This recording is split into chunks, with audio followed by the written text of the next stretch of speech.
Hey everyone, David C. Anderson from the KnifeCenter coming at you from Blade Show 2024 at one of my favorite places to be, and that's standing right next to Joe Flowers at the Condor booth. What's up, my so friend? nice. I like how you're trying to do that without laughing. I can hear it in your voice at the very end. I'm laughing from happiness, not from the fact that I'm trying to deceive anyone. Yeah, yet. Give it time. You never know with him. Well, we got some new stuff today. Yeah, we got some new stuff. We got colors. I love colors, so we got some new colors out there. Rhino Gray. This is the Terrasaur in Rhino Gray. This Rhino Gray color, this is a fighter knife in Rhino Gray too, is really nice for those people who want a more muted, kind of urban tactical style. We named it after the pachyderm, rhinoceros. They're the ones with the big old horn on their nose. And so, as we've said, we like colors here at Condor, and so we have some other new ones, such as olive drab on this fighter knife that comes with a fully injection molded sheath. You can find out about these and all these other guys on the Condor TK website. We have a new update. Let's tell people a little bit about the blade as well. Oh, okay, fine. You guys want to know. We've talked about it before, but the Terrasaur is like, it's my default machete recommendation right now. Like, excellent. That's good. It hits a great price point.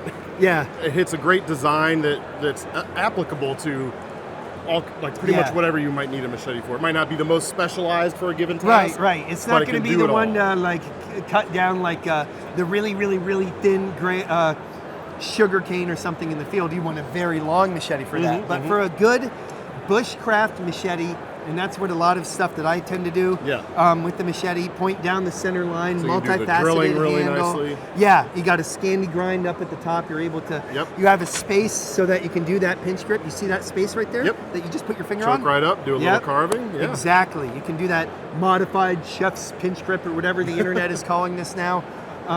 What's a modified chef? Yeah, it's like an atomic chef, right? They're powered by gluten. Me too.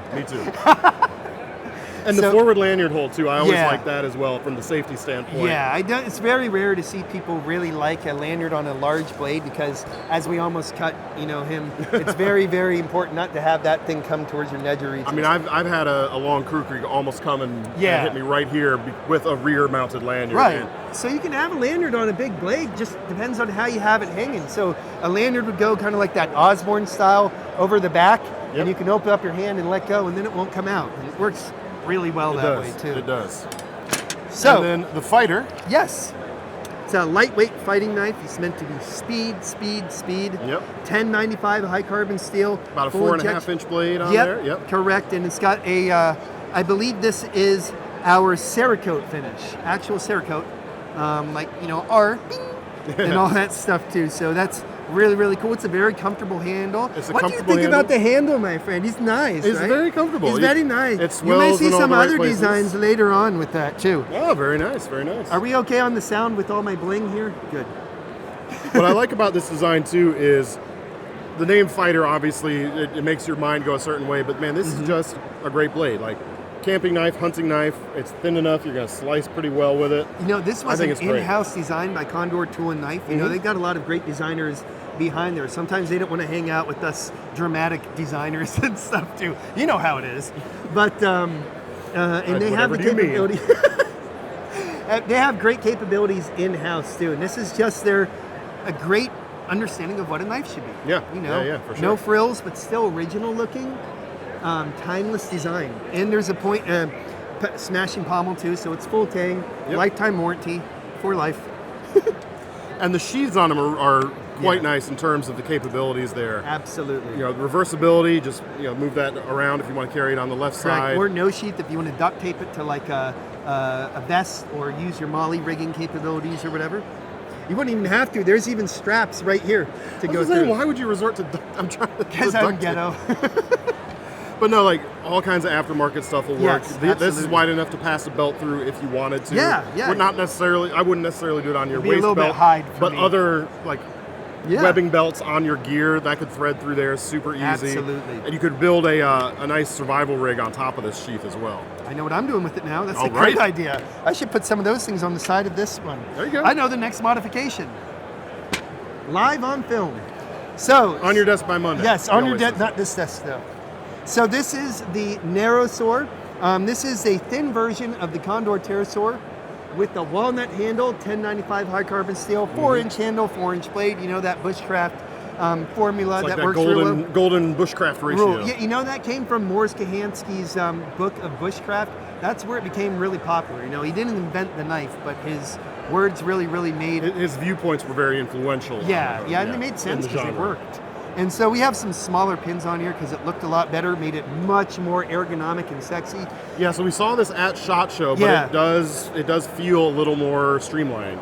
Correct. In that version, yeah. You know, sometimes I teach at like places where I'm around a lot of kids, and if you bring a big honking knife, sadly, people just don't understand how their lives are without large knives. So I had to make a smaller knife design that was a little bit less, you know, scary looking. Sure. It almost looks like a steak knife, but it's really robust. You know, 3mm thick. You can baton with it. Very good Scandi grind, and that's new for 2024. So, and then this comes with leather sheath. Yes, that comes with a full grain leather sheath. Now, you know, that's pretty normal for Condor to have a very thick sheath. They work really well with leather. You know, we have a place over on the side of Condor where they specialize in making gloves and making all sorts of leather products. And they get their leather from all sorts of places in South America. So they're able to get it at their capabilities and make some really cool stuff with it too. Just so typical of them to give us a good leather sheath. Yeah, way to go, guys. So we have new. First off, you get to scoop this Jason Breeden Scullery. It's part of the K-Knight series, and this is new at Blade Show. This is part of his K-Knight series. Yeah, so called it's the same handle as some of the other designs. Yeah, there's some over floating here around here interspersed. somewhere. We're so professional here. And it's one of his new designs. It's an upswept tip, kind of a more slicey boning knife, which brings us up to the next knife. Well, hey, steel. Oh, okay. Steel? Steel is, I believe this is going to be 1095. No, this is 14C, 28N Sandvik steel. Thanks World for the assist renowned over there. for his, thanks guys. World renowned for its edge holding capabilities. 14C 28N is a fantastic steel. It is. I love the toughness that it brings to the table too for an affordable stainless steel. No, this is going to be like.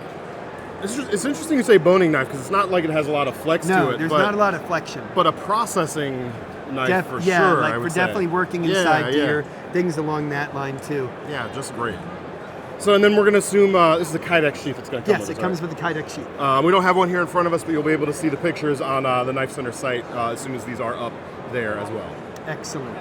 And that's how we do that. Excellent. So the next one. Well, these two kind of go a little bit together in terms of the handle material anyway. Absolutely. What is this? Because it looks like almost, it's got the vibe of like bone. Yeah. But I'm assuming it's not. No, this is white paper micarta. No kidding. Yeah, and I wanted to have that kind of vibe look, that bone like vibe looking for some of this stuff, and it worked really well in some cases to really make the knife stand out but still have an indestructible handle. You know, paper micarta has been around forever. We know how it works. We know how it machines. Yeah. It works really well. This is the Bonum knife designed by Tony Leonards. The Bonum. This is 14C 28N stainless steel. No. It says 440C. 420HC. This is 420HC. Okay. For those watching at home, I hope Aaron, our editor, left all of those in. Yes, all of that. That's 420HC steel. This is 420HC high carbon steel.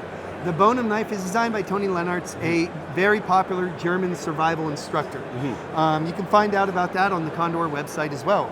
And with that in mind, that white paper micarta, Nemanja Bogdanov has the Hawthorne knife. And this is in 1095 high carbon steel and comes with the leather sheath. It's a fantastic, small, Scandi grind, all around, beautiful outdoors knife. Yeah. I mean, this is a Bushcrafter all the way. Yeah. And you got the swedge on there to kind of spice it up a little bit. You know, I think that's what's really interesting about having multiple designers, to see their take on different, designs. You know, when you go and look at a Nesmuck, for instance, or something along that line, how you can change it and make it yours. Yeah. And change It's like concepts. You're right. It's like the 4-inch Bushcraft knife is kind of like the archetype, but you can do it in so many different ways, and you've done it several times. Yeah. And you're getting others in there, but it's kind of hard to break out of what you think makes the best 4-inch Bushcraft knife. Right. If you put it down, you're like, this is the best. Why would you then go try something else? And that's so the getting hard part. someone else's Yeah. put in there is cool. And that's the hard part about designing too. Sometimes you got to be comfortable breaking rules of your own. Like Yeah. for me, it was choils, and now I like choils again. So also from Walter Matthews is a Matatoa. This is in 1075 high carbon steel with a really cool leather sheath. Check that out. It's got a double connection point on the top here to hold it in, and comes with a really awesome dangler sheath that's out there too. It's pretty cool. What's kind of blade length on that? Is it about It's 7 inches. Yeah, Yep, yeah. that is a 7-inch Yeah. long handle, walnut handle, and this is a Matatoa. It's the Rapa Nui word for warrior, designed by the Chilean designer Walter Matthews. I like the convex on that, and 7 inches, but you've got that big bulb on the back. Right. You could definitely get a couple more inches of reach. Correct. Back Yeah. on that for a heavier hit. I just like it because it looks like a great camp knife, great Oh, for heck yeah. watermelon and everything else too. Heck yeah, man. And it's substantially, it's thinner than you'd think. You'd think you were going to pick up something that's a lot heavier than what you get, and I really like that because with that high grind and that thin edge, it's going to be able to slice really, really well. You can see this doing like produce and stuff like that for too, sure. really nicely. Or just being a real compact, campsite clearer. Absolutely. Yeah, if you don't need to like split wood. Right. Hey, did you know I was on TV? You were on TV. Yeah, you can check that out, Expedition from Hell on Discovery Channel. It's a wild ride, so if you guys want to go see more machete stuff, there's a bunch of machete and knife pictures in there, and you can see some features from Condor, from other knife companies too. That's a shameless self-plug, guys. It's all good, dude. I've been following along with the show I'm sorry. from home. My wife and my mom are in town right now, and I'd be like, "That's Joe. I know the guy." I mean, my God. wife knows you, but it's Joe. There he is. But I haven't finished the series Yeah, my yet. aunts so and no uncles and my spoilers. mom are going crazy over it, so it's been pretty cool to see. I know that But, guy. It's cool to honestly. It's so cool to see you up on like a real channel. I'm like, come on, it's cool. I think more man. It's people so watch great. this, honestly. But it's really cool because at that time I was designing for Condor and for Tops, and you can see a little bit of that in the show because you're seeing them use a whole bunch of knives, and if you look carefully, there's spider codes in there. There's a whole bunch of. There could be like a whole game with Spot the Knife on the show. Knife. Yeah. So as a knife guy, even if I'm on it or not, it's a really cool show to watch. So check that out It's been a trip watching that. But if you don't have Discovery Channel and you have the internet, you can smash that subscribe button to KnifeCenter. I think that might be a really cool way to show your support for this dude, DCA. This guy too. Oh, and me sometimes. Joe, it's always good to see you, my You friend. too. And everybody, please give a thumbs up to Bubbles, our sound engineer on this ride too. Don't ask. I figured you could do like a still shot of Bubbles and edit it. No, we're not going to do that. That's all we have time for today, folks. Thanks for watching the Blade Show coverage. Thanks for checking this stuff out. If you want to see this stuff as soon as it's available, keep an eye on the Condor page and our new items page on the website. We'll leave a link in the description to take you over to the Condor page on KnifeCenter.com. Keep sticking around for the rest of our Blade Show coverage. We'll see you in the next one. Your belly button is your old mouth.